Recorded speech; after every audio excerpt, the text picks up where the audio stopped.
started. So welcome everybody to today's webinar.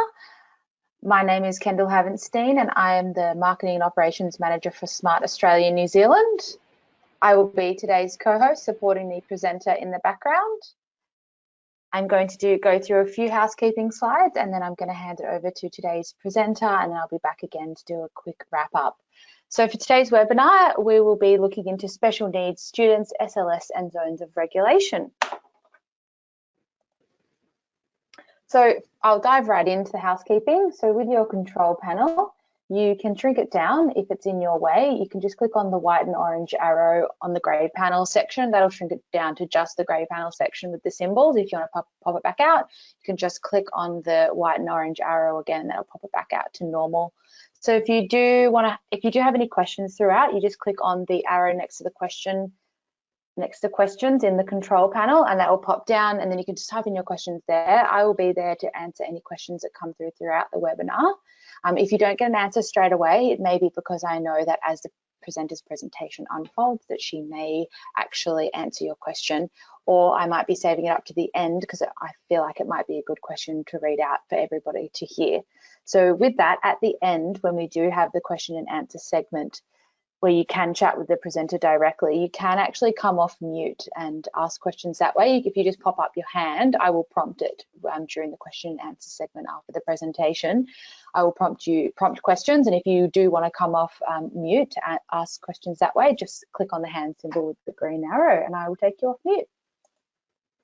So you can also earn an attendance certificate for this webinar by going on to train.smarttech.com, clicking on the certification blue box in the middle. That will pop out to our webinar Ed2Ed library. If you just navigate to this webinar and then at the end there'll be a Mark Complete button. If you just click on that Mark Complete button, it'll automatically generate you a PDF certificate. So I now actually do send out the webinar recording link, the recording with the certification, with the certificate at the end. I do now send that out in an email. Anyone who's attended the previous week's last Wednesday before, you would have received an email on the Tuesday or the Wednesday following the live version of the webinar, and that has a load of goodies in there. It's got some ready-made lessons, some teaching resources, and it also has now the webinar recording link with the certificate Mark Complete button at the end. So also keep an eye out in your inboxes next Tuesday and Wednesday for that email.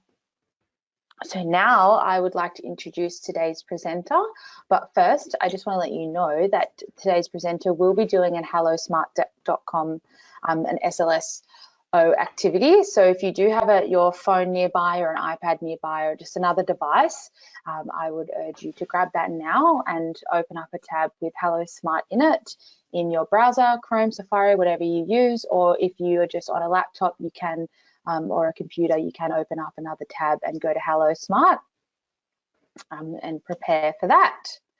So for today's presenter, I would like to introduce Nada Solomon. She's a teacher and smart certified trainer.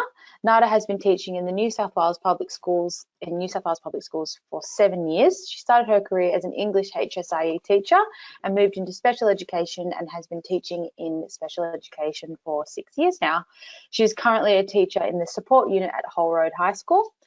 And her passions in education include developing resources for teachers to use to engage future-focused learners, including using smart technologies, other technologies, project-based learning principles, and learning space design, and equipping students with special needs with lifelong skills to enhance their opportunity in becoming active citizens. So now I would like to hand it over to Nada. Thanks, Nada. Thank you. Now I will push over that screen share for you. Thank you. There you go, you should get that now. Lovely. Okay, I hope everyone can hear me fine. Yeah. I would like to start off, beautiful. I would like to start off by with an acknowledgement of country. I'd like to acknowledge the traditional owners of the land, but elders, both past and present. I do want to do a little shout it out, and you'll see where this links up to at the end of the presentation. So it's not for no reason. So if you can just go to my class ID is 282343, and I'm going to start the shout it out now.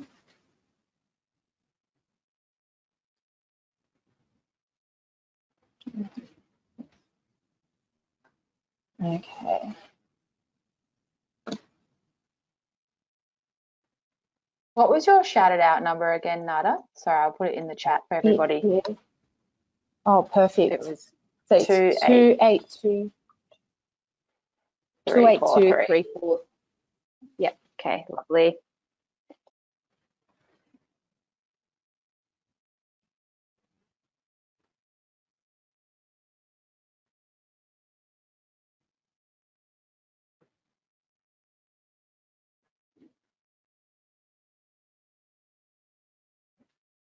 Okay, awesome. So I've got 2 people.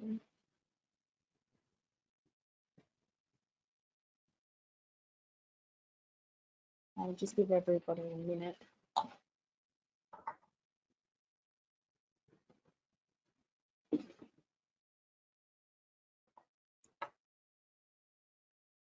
Okay, I might start it now. Oh, awesome. So the question you are answering is, how are you today? You can post anything. Be honest. If you're having a bad day, post that you're having a bad day.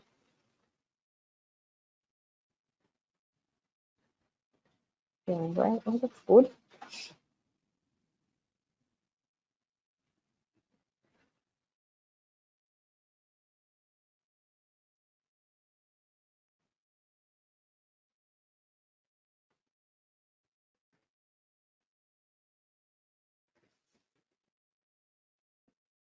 Okay. It's still great. Exhausted. Yeah, I'm feeling a little bit exhausted too today.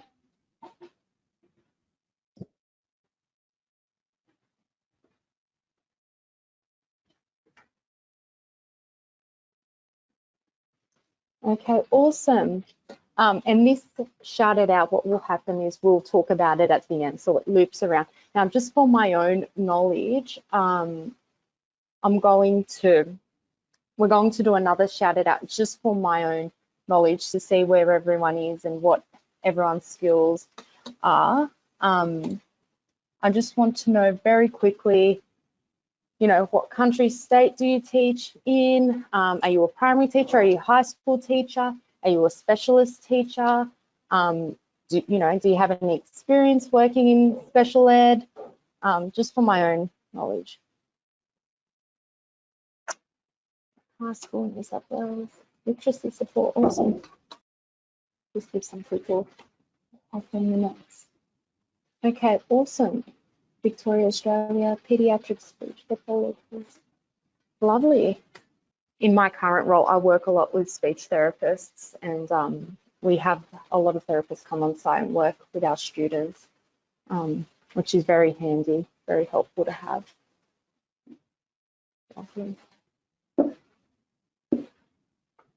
Okay, I might get started with the presentation side of things now.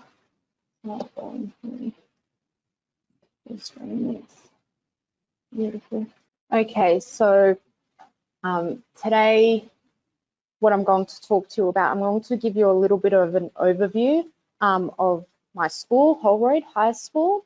I'm going to also give you a bit of an overview of our support unit and the types, so you can kind of gain a bit of context. I'm going to introduce the Zones of Regulation program, why we use zones, how, where, and when we use the program, and the types of activities we use, and what SMART has to do with it, because SMART actually has a lot to do with how we implement the zones program. And it's only something that we've started using with zones, I think, more so in the last couple of years, to engage the students within the zones program. Okay, so Holroyd High School. So we're a small comprehensive co-educational secondary school in Holroyd, Greystane, so out near Parramatta, if anybody knows where that is, in New South Wales.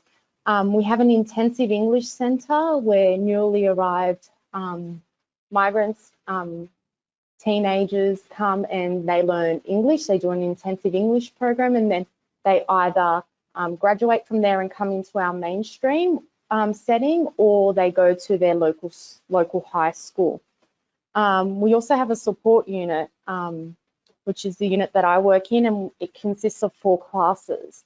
The students in our support unit are they have a diagnosed disability. Most of them have autism. Some of them have a mild to moderate intellectual disability.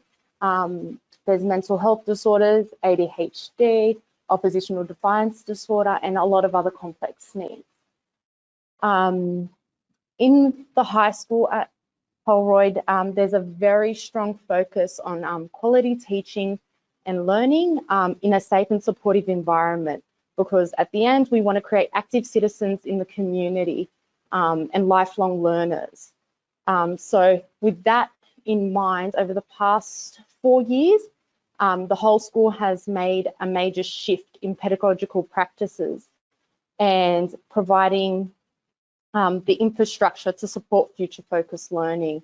So a lot of the underpinnings of Dr. Stephen Heppel in terms of, classrooms layout, in terms of pedagogical teaching practices, they've all come into place. We've had all of our learning spaces, so we don't call them classrooms anymore, we call them learning spaces because they are future-focused. We have collaboration spaces, we have team teaching spaces, group learning spaces that are larger learning areas where the students can collaborate with one another and engage with the learning content. So gone were the traditional classroom where students sit in rows in front of a blackboard or whiteboard, and in has come this new way of teaching and this new way of learning.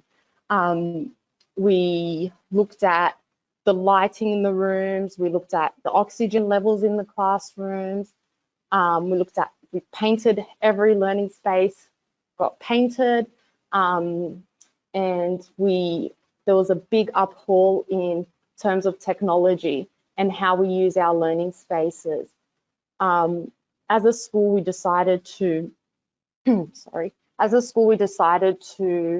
spend the budget on technology and infrastructure, and part of that was the purchase of hardware and software.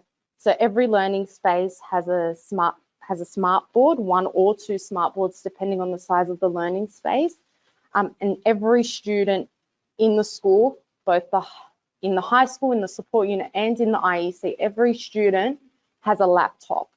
Every staff member in the school has a laptop. So every person in the school has access to a device that has the software on it, and we have people from a tech company come out once a week and they do the tech maintenance for us, as well as allocated staff in the school that are available to do that too. So, which it's been a major shift for some people. It's been a little bit difficult to get used to. For other staff, it's been a lot more freeing for them, so to speak, in the way that they can broaden their way of teaching, and the students have become more engaged because of the use of technology.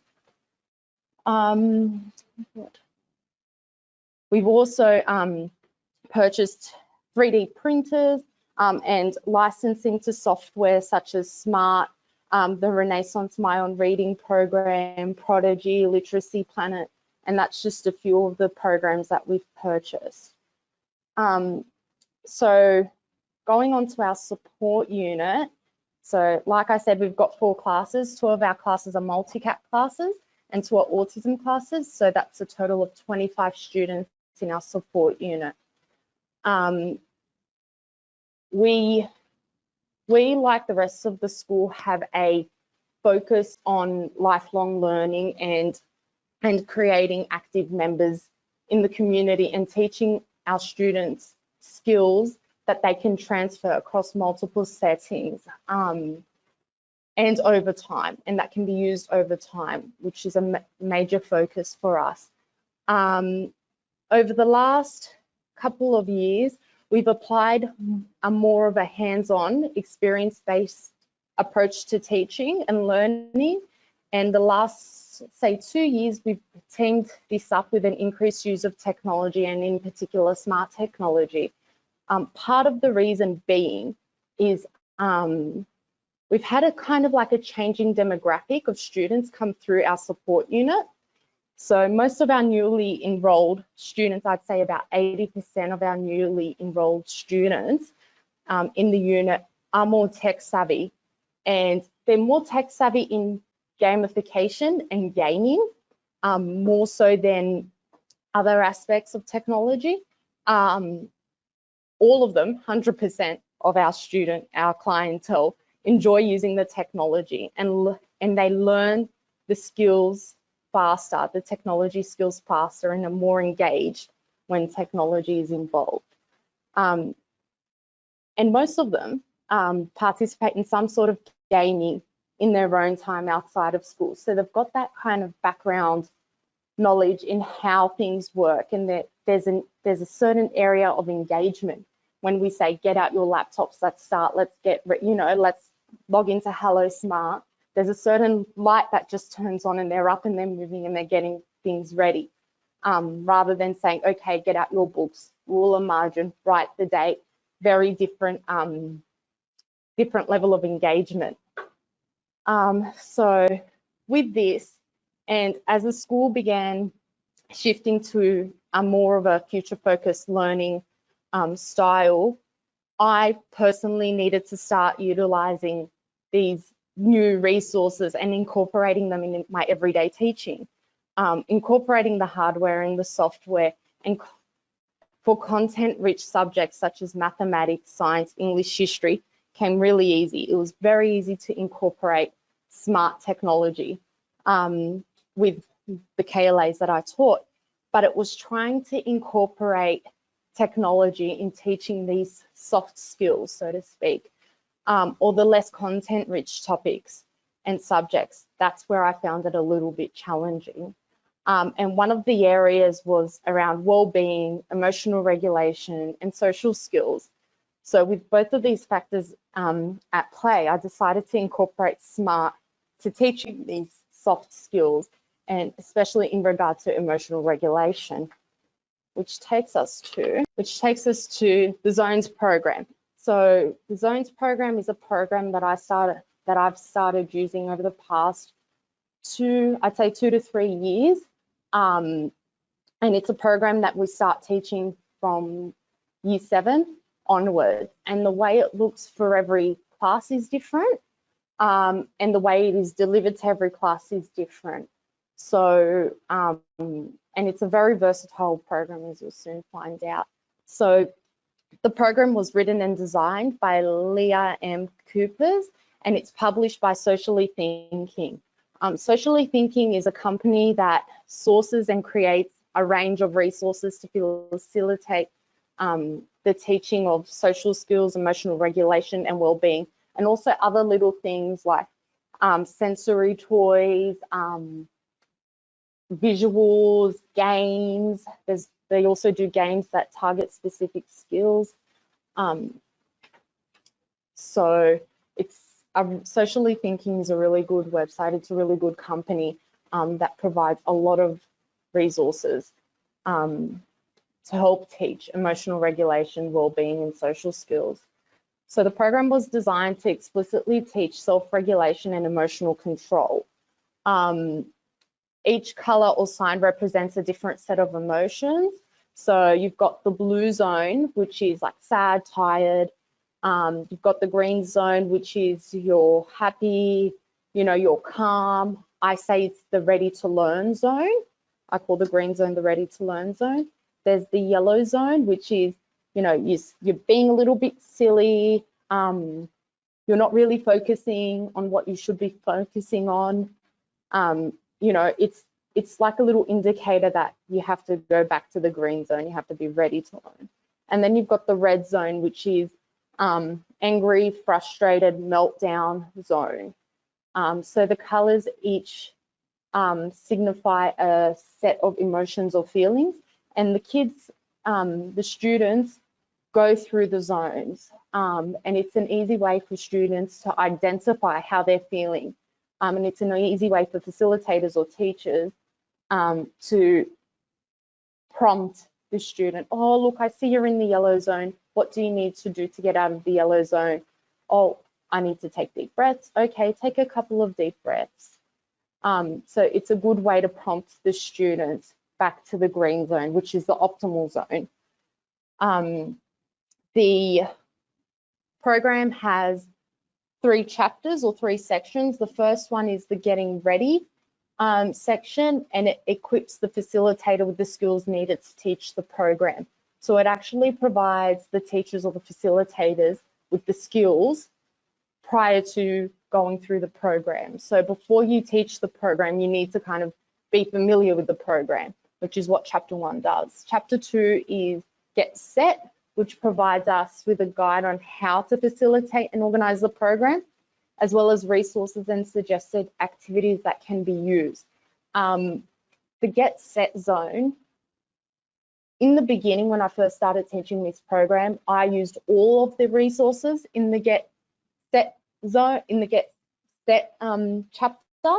However, over time, I started to work out students didn't really need all the resources. They didn't really need to complete all the activities.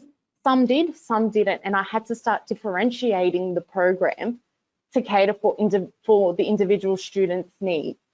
So that's a bit about the second chapter. The third chapter is Go, which provides lesson outlines. It provides resources and guides to be used by the facilitator to teach the program.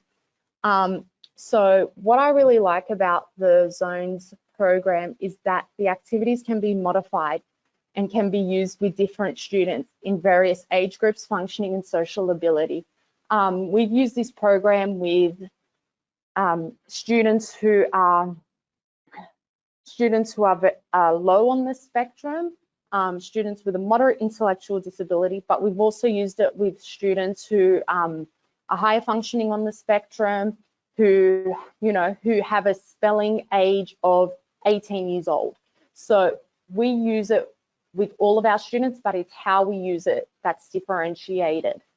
And towards the end of the program, part of the program involves students to pause and think about how they are feeling in the moment, and then respond and not react, respond in an appropriate manner, using the tools from their toolkit. So every student has a little toolkit or a little set of strategies that they use when they're in each of the zones.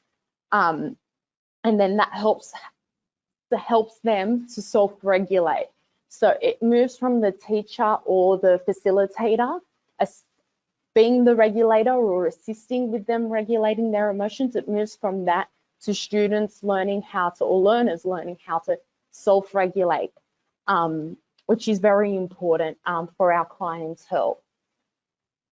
So towards the end of the program, so students are taught to use these techniques and use their toolkit independently, and they're allowed to modify their toolkit as they see fit. So some things that may have worked prior to, like deep breathing, may not be working anymore. Okay, let's look at doing another calming down strategy. Maybe it's just using a stress ball, etc. So the toolkit is a very versatile thing for the students, and it's differentiated for every student. So every student has different needs, and so every student's toolbox will have some similar things and some different things depending on the student. So that's the Zones program. Now, why do we use the Zones program? I remember a colleague of mine said to me once, why are you using this program for? It seems very primary based and you're in a high school. Part of the reason why we use the Zones program is because it complements our school behaviour code. It it correlates strong with our philosophy of equipping students with skills that are transferable and that allow them to become active citizens, not only in our school community, but after school, allowing them to become active citizens in their own communities, which is very important. Most of our students need to be explicitly taught emotional regulation strategies. The program is versatile and it can be adapted to different educational settings and can be added to and modified, as you'll see soon, depending on the needs of each individual student. And it ties in very well with the use of technology in our school. So I've used this program with some students who need visuals. I've used it with students who don't need visuals. I've used it with students with a heavy emphasis on the use of technology. And I've used it in other ways as well. So it's a very versatile program. That's the main reason why we like the Zones program. Another reason is that a lot of psychologists and school counsellors use the program.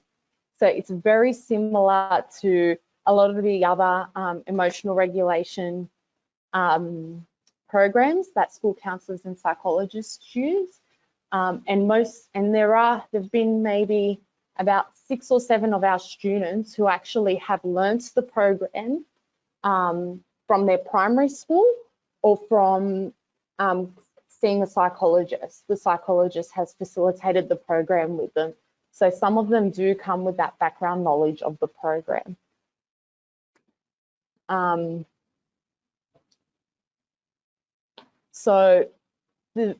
main reason why we use the program is that the New South Wales Department of Education released a range of wellbeing policies where the overarching principle is that every student is known, valued and cared for.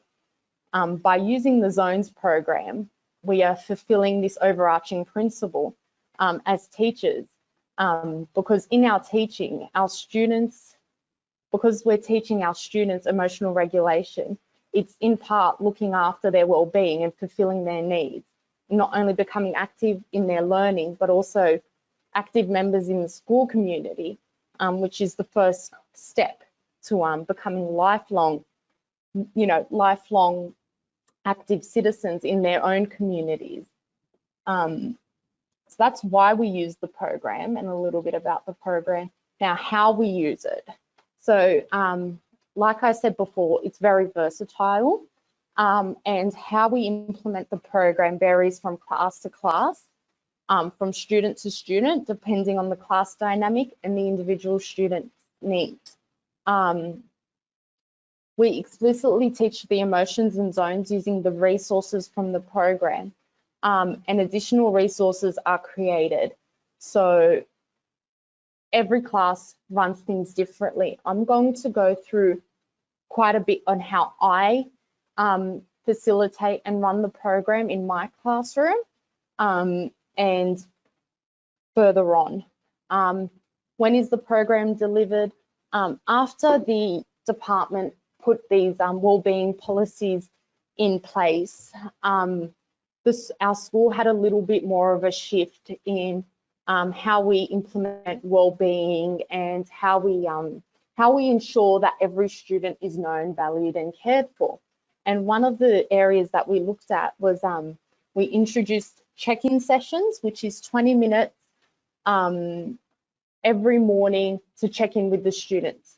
Now, I run the program in 2 check-in sessions, so 2 times per week, but the whole school has check-in 4 days a week, every week.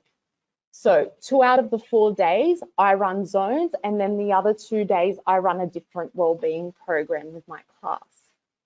We also have wellbeing lessons. So in the support unit, we have an hour and a half per week wellbeing session that we use. And I use part of that wellbeing session to deliver the program. The terminology, the individual student toolboxes, the Zones visuals are used by all our staff, teaching it and non-teaching, and our SLSOs throughout the day. So it's not, I'm going to facilitate and deliver this, this lesson in half an hour. and that's where it ends.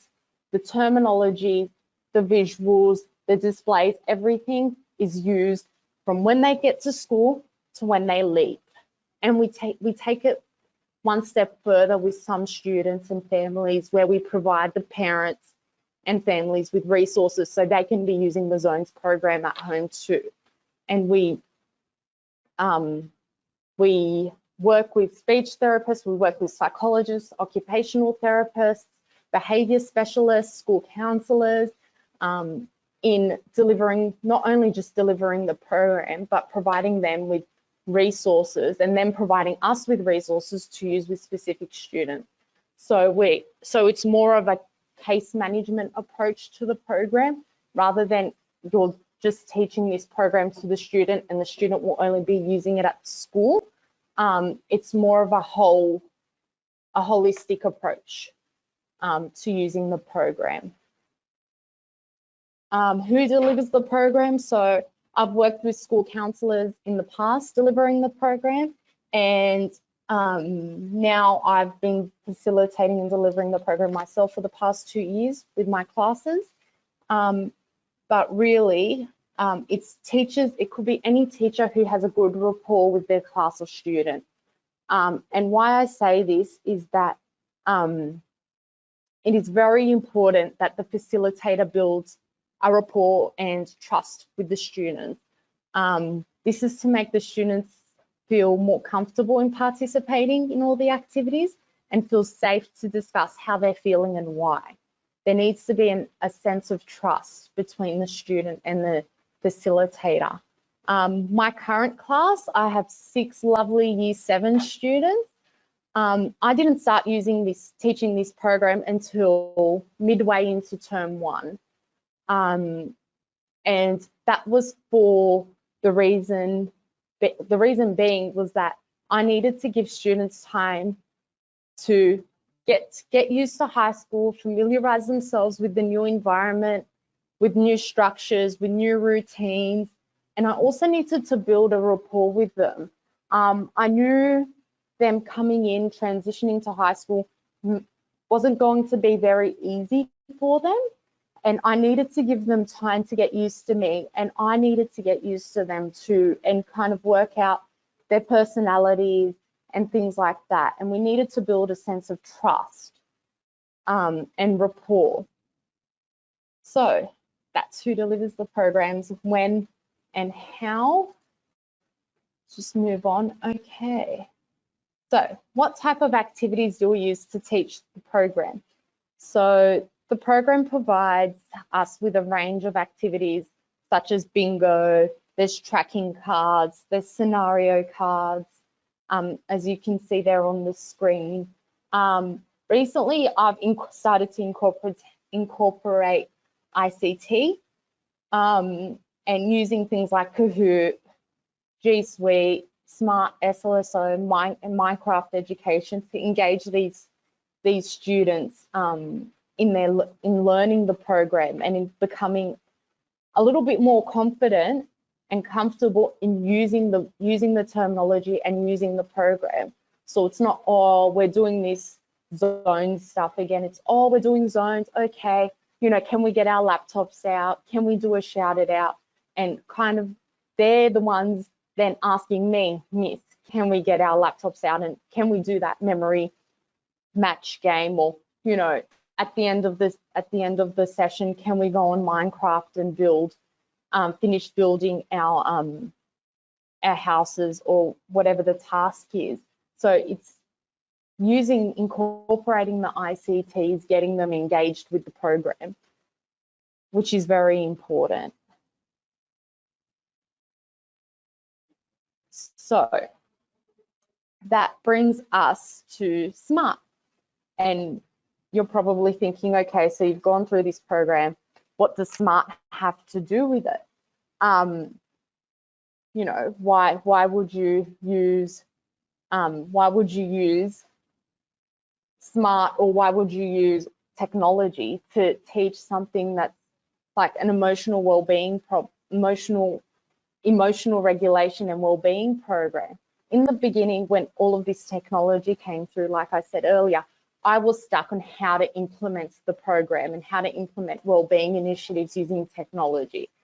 And then I started to shift my focus and have a look at different ways of doing things. And I decided to use SMART as my main facilitator of the program in terms of technology, because of the changing demographic of the students enrolled in our support unit and the shift in school focus. I decided SMART was a good way, or SLSO was a good way to start implementing zones. I converted, the first step I took was converting a lot of the activities in the program to more interactive versions or games using the SLSO gamification. So things like shouted outs rather than getting the students to write on a mind map. Things like, you know, interactive finder words rather than giving them a paper copy of a finder word. You know, the fill in the spaces activity is something that they really enjoy doing. And it also provides me with feedback on how they're going in grasping the skills as well. Another thing that they really like to do is the memory match. And I use the memory match for a couple of my students who don't just like playing memory, but who also have a lot of trouble reading facial cues, reading emotion, reading different people's emotions, and they also have a lot of issues losing. So by facilitating the program using this activity, I'm also teaching them social skills together with the Zones program. So it's allowed me to engage all the students in my class with Zones, even students who were disengaged with the program prior to. They're now a lot more engaged, which is really good, which is what we wanted. I have in my class, out of my 6 students, I have maybe 3 functioning at a high school year 7 level. I have 2 functioning at a middle primary, and one who functions at a lower primary level.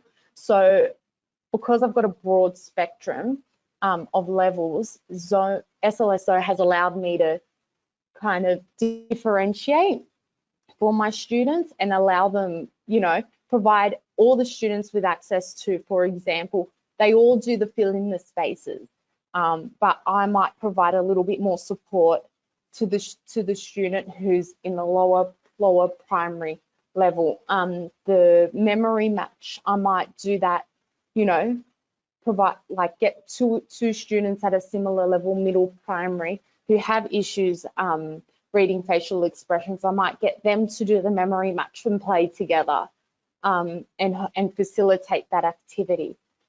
Whereas for some of them, I might give them the opportunity of doing a shouted out and provide them with more of a complex task using SLSO, which I'll show you in a moment. Actually, I'll show you now. So if I go to here, oh no, wrong one.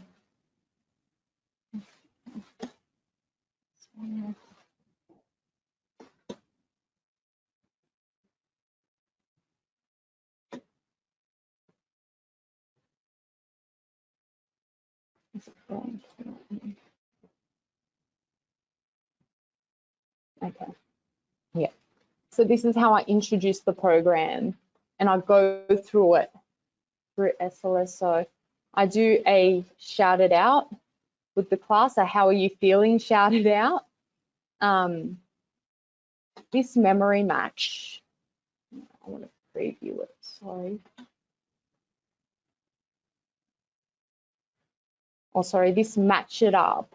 I actually designed this match it up for two of my students who were having difficulty associating different emotions and different expressions with the zone, with the colored zones. So I created this game and I provided them with just emojis to start off with, as a little way of getting them to match the zones up to the emotion. And it started off, one of my students, he actually was completely disengaged before I introduced this activity. Because anything related to well-being, anything related to emotions, anything related to writing, or to having to listen for a lengthy period of time, or anything he deemed as babyish, he'd completely disengage, put his head down on the table, complain about the activities and the lessons, disrupt other students' learning. So once I introduced this activity to him, and he got to play with it on the smartboard, and because it's a simple activity, not too many questions, not too busy, he could finish it quickly, he started to become more engaged in the program and started to use the terminology that's so important, which was really good to see. So that's one of the activities that I do that they enjoy. Yeah. So for the students who have had exposure to the program previously, who can, whose literacy levels are a little bit higher than their peers, I do mind maps like this using SLSO. So rather than give them the scenario cards that are listed in the book, the zones book, I actually type the scenarios in here, and they get to list what they would do. And it could be anything that they list in there. And then we go through and have a discussion about it, and go through what they would do and why, etc. And then within that, we also look at grammar, punctuation, sentence structure, descriptive words, descriptive language. So we're adding that element of literacy into the activity as well. So that's another way we differentiate using SLSO.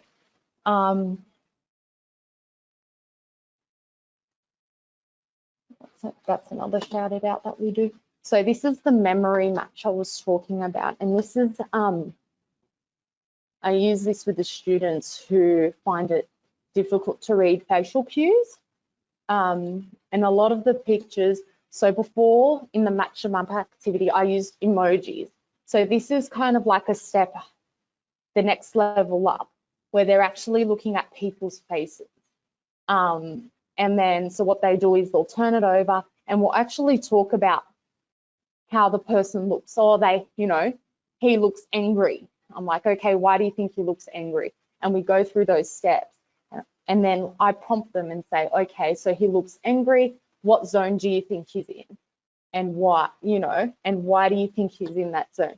And they start to build a narrative with each image. They start to build a narrative and say, oh, he's angry at you because, you swore. And I'm like, okay. And, I didn't swear, but like just as an example, like you swore, and I go, okay, so somebody swore and they're angry and he's pointing.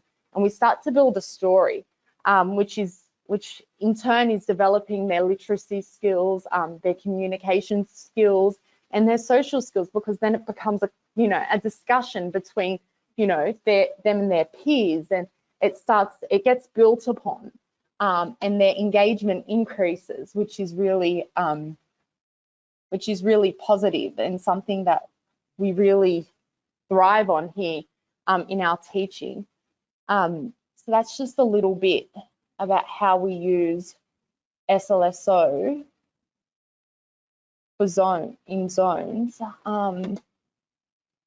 me see. Here we go. So yeah, so this is, as like I was saying before, we can simplify it depending on the individual student's needs, or we can make it more complex and extend students so they're learning on a deeper level, and an opportunity, to teach them other skills. So after I started converting activities and after I started to implement the zones program using SLSO, I found that our students, even though most of them are tech savvy in terms of gamification and in terms of gaming, they weren't very tech savvy in computer skills or ICT skills. So asking a student to, you know, click on the favorites mark and bookmark the tab, they just look at me blankly. I'm like, oh, but I thought you knew how to use a, you know, a laptop, or you knew how to use a computer. But it turned out that they were the gamification side of things and the gaming side of things, and using technology for gaming was a strong area for them. And they were willing to take risks if they were playing games. Whereas if you told them to open up a Word document and start typing their story, or you told them to open up and use PowerPoint and create a PowerPoint presentation on the zones, they would not know where to start. And they'd be reluctant to do so. They weren't willing to take that risk like they would in gaming or anything that's got gamification functions. So I really found that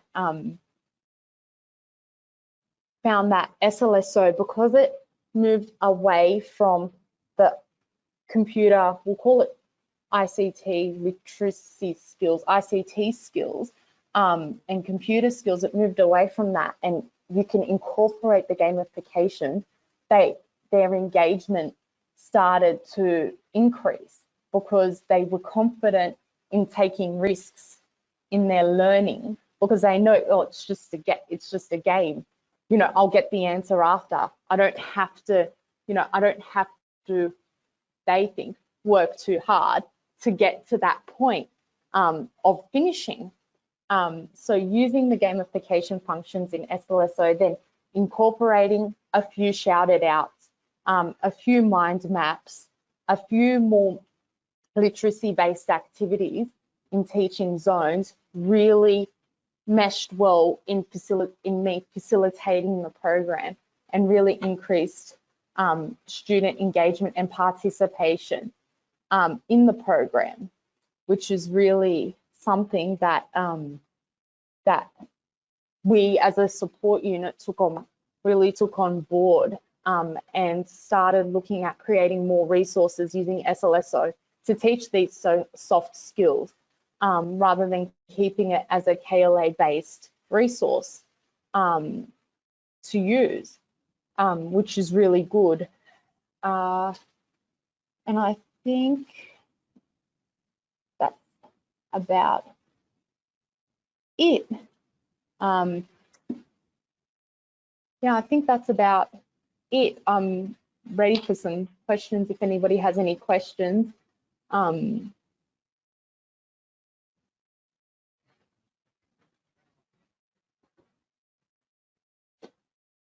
me, anybody have any questions, or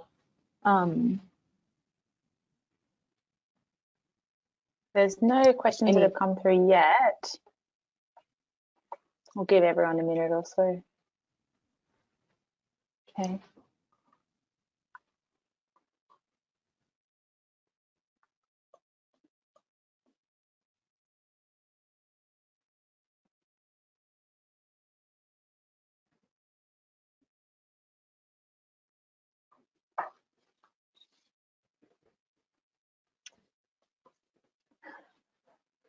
While if anyone's thinking of answering any questions, did you still have an SLSO activity you wanted to wrap up with, Nada? We could. We're pretty much done. What I would like to say is the activity I got everybody to do at the beginning of the of this webinar was to answer the question, how are you feeling? And what I've started to do with my class is we would, at the beginning of a lesson, or at the beginning of the day, or at the end of the day, at random points in the day, I'd get them to open up SLSO, and I'd just post the question, how are you feeling? And that really got them that it really got them back into thinking, stopping and thinking, how am I actually feeling? Am I feeling okay? Am I a bit tired?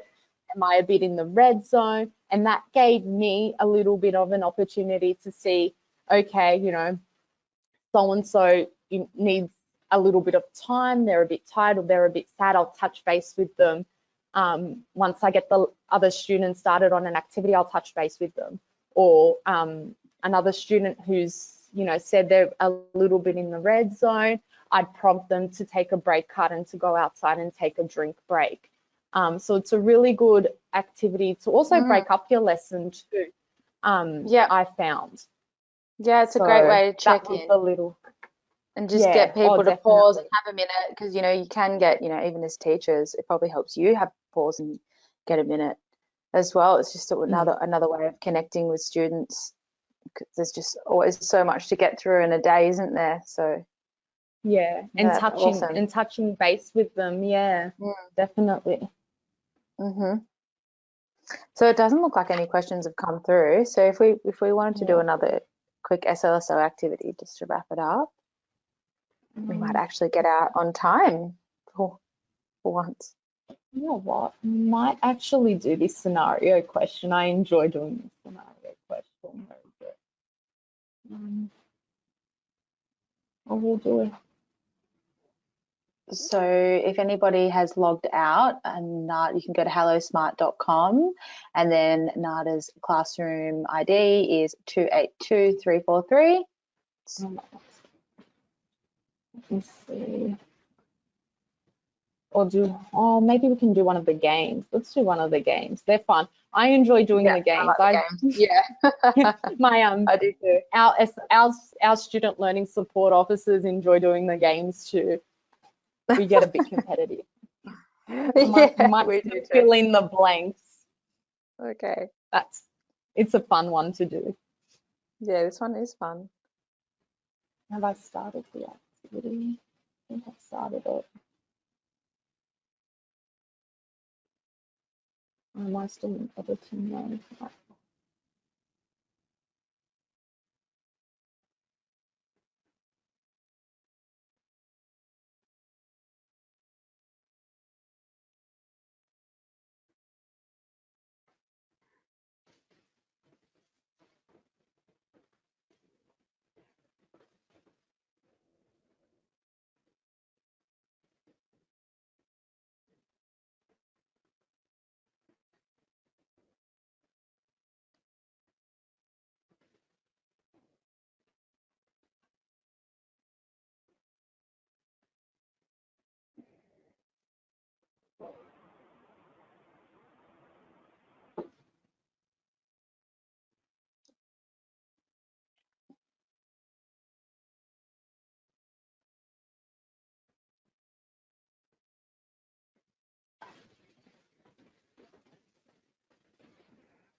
Awesome. And so this I is think, also, can we check on anyone's progress? No. Yeah. So I was going to say this is actually a really good activity for students who don't like doing things using a mouse or using the computer. You can actually put it up on the smart board and you can do it with them on the smart board. Yeah, perfect. They all love going up to the board, don't they, at the front of the classroom? Yeah, and being the teacher of the class. So usually I'll get a student up and I'll be like, okay, who wants to go through the answers and do it on the board? And I get all 6 hands, get ready. Yeah.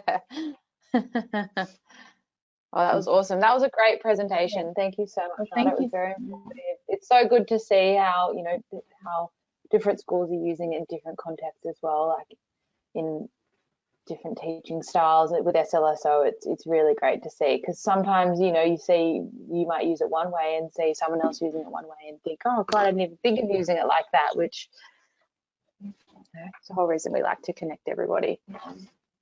Yeah, definitely. Thank you for having me on here. Pleasure. Well. Thank you so much for presenting. So I will take back the I will take back the screen now and I'll just do a quick wrap up. But if any questions do come through, I can always email them to you, Nada, as well if you need to drop off, because I know that you're still at school and it's getting late. Okay, so everyone should be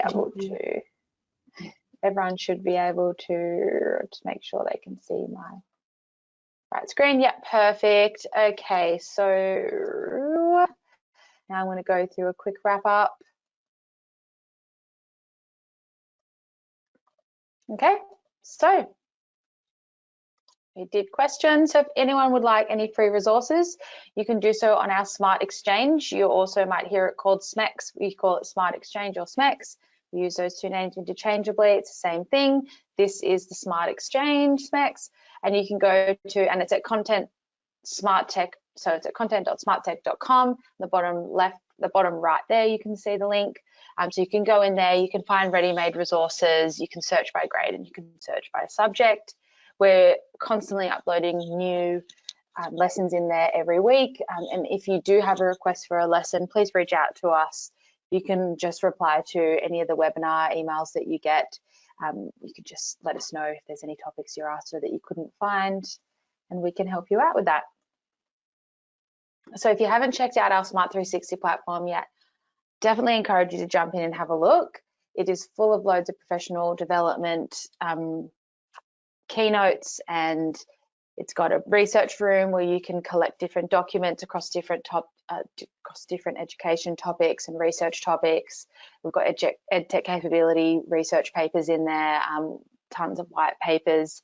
It's all in there. You can put it in your virtual swag bag and then print it out digitally, save it to your desktop, save the content all locally. So, or you can go into the exhibit hall. Now, the exhibit hall is just a great way. It just breaks up the beast that is Smart. So it breaks up the different offerings that we have within Smart, because I know that you go onto our website and it's just, you know, massive, full of tons of content. So the exhibit hall is just a great way another way to view all the topics and all the offerings that Smart has. So right now I've just got the at-home education and games video booth. I've just honed in on that. It does actually give you an aerial booth and it labels them all, so you can just click on them and then it hones in on this view, and then it's got a little sub menu down the bottom here that you can click into and collect more resources that way. And then this is the Australian booth here, and this is the webinar series that you're attending right now. That's linked in the booth. So if you click on that, you can actually see all the past recordings as well. And we've got some free education resources. You can connect up with us on social media as well. So for those of you who may have come in late at the start, you can earn an attendance certificate for this webinar by going on to training.smarttech.com, and then you click on the certification blue box, and then it'll pop out to all the webinars, all the educator to educator webinars. And if you just click on the Mark Complete button at the end of the recording, it'll automatically download you a PDF certificate with your name on it. And I would also I'm very excited to announce the save the date for the Inspire Greatness Conference 2021. This will be the 5th annual conference, the 5th annual Inspire Greatness Conference we have held. It is our Australian flagship conference.